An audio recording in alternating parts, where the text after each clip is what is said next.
NAC9 news में आप सभी का स्वागत है। मैं आपके साथ शिवांगी। चलिए नजर डालते हैं देश दुनिया की कुछ बड़ी खबरों पर। भारत ने जिनेवा में संयुक्त राष्ट्र मानवाधिकार परिषद के 60वें सत्र में मानवाधिकारों के मुद्दे पर पाकिस्तान के पाखंड को बेनकाब किया।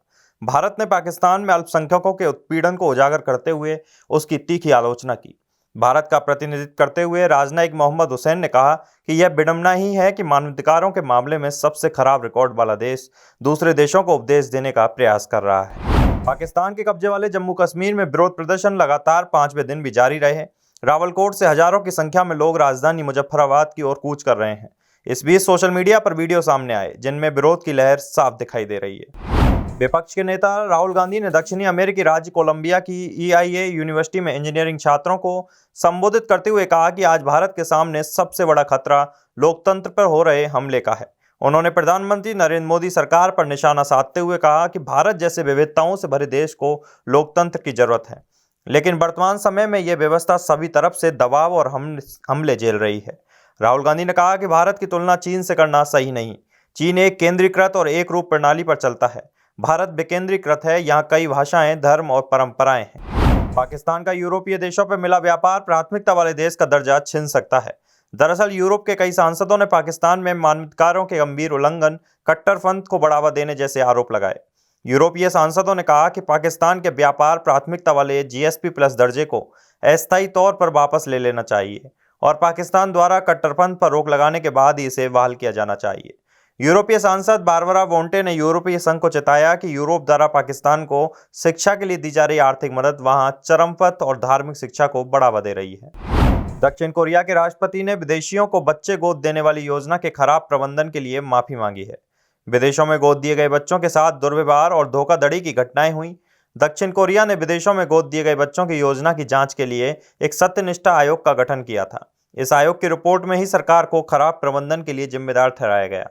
राष्ट्रपति ली जे म्यूंग ने एक फेसबुक पोस्ट में कहा कि वे देश की ओर से विदेशों में गोद दिए गए दक्षिण कोरियाई लोगों और जन्म देने वाले परिवारों से माफी मांगते हैं। फिल्म अभिनेता अभिषेक बच्चन और उनकी पत्नी दिग्गज एक्ट्रेस ऐश्वर्या राय बच्चन ने यूट्यूब और इसकी पेरेंट कंपनी गूगल के खिलाफ दिल्ली हाई कोर्ट में याचिका दायर की है। दोनों ने अपनी अलग अलग याचिकाओं में मांग रखी है कि कंपनी उन्हें 4 करोड़ का हर्जाना दे। याचिका में यह भी मांग की गई है कि ऐसा कोई भी कंटेंट जिसे यूट्यूब होस्ट करता है और मोनेटाइज करता है जिसमें उन्हें गलत तरह से पेश किया जाता है, उनकी आवाज़ का गलत इस्तेमाल किया जाता है या AI डीफेक वीडियोस बनाए जाते हैं, उस पर रोक लगाई जाए। बागेश्वर धाम गढ़ा में नवरात्रि साधना के समापन पर बड़ा फैसला लिया गया। बागेश्वर महाराज धीरेन्द्र शास्त्री के मुताबिक गुरु सन्यासी बाबा ने साधना के दौरान आदेश दिया कि अब बागेश्वर धाम पर आने वाले VIP और VVIP सिफारिशकर्ताओं से मुलाकात नहीं की जाएगी। महाराज केवल उन श्रद्धालुओं से मिलेंगे जो सच्चे भक्त बनकर बिना किसी सिफारिश के दम पर धाम पर दर्शन और आशीर्वाद लेने पहुंचते हैं। नवरात्रि की 9 दिवसीय साधना पूर्ण होने के बाद दशमी के दिन बागेश्वर महाराज बुंदेलखंड की गंगा कही जाने वाली केन नदी में पहुंचकर व्रत का समापन किया। इस अवसर पर बनारस से आए आचार्यों ने वेद मंत्रों के साथ व्रत को पूरा करवाया।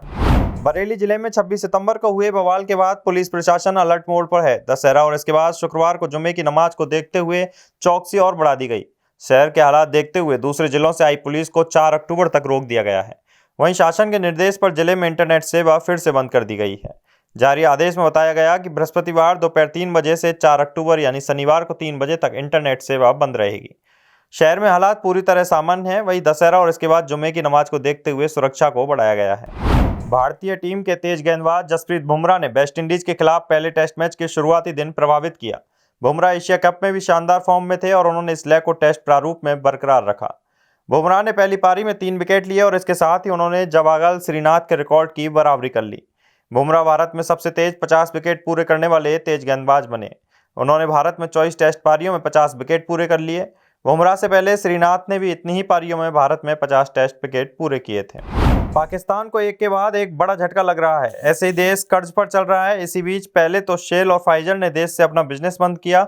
अब एक और दिग्गज company Procter and Gamble company ने वैश्विक पुनर्गठन कार्यक्रम की घोषणा के कुछ महीनों बाद ही पाकिस्तान में अपना कारोबार बंद करने की घोषणा की है। प्रॉक्टर एंड गैम्बल जो टाइड डिटर्जेंट और घरेलू सामान बनाती है ना, उसने कहा कि पाकिस्तान और अपने razor division Gillette Pakistan limited में मैन्युफैक्चरिंग और बिजनेस ऑपरेशंस बंद कर देगी।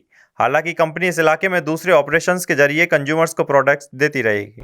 NSE9 न्यूज में फिलहाल इतना ही। आगे की खबरों से अपडेट रहने के लिए बने रहिए NSE9 न्यूज के साथ। नमस्कार।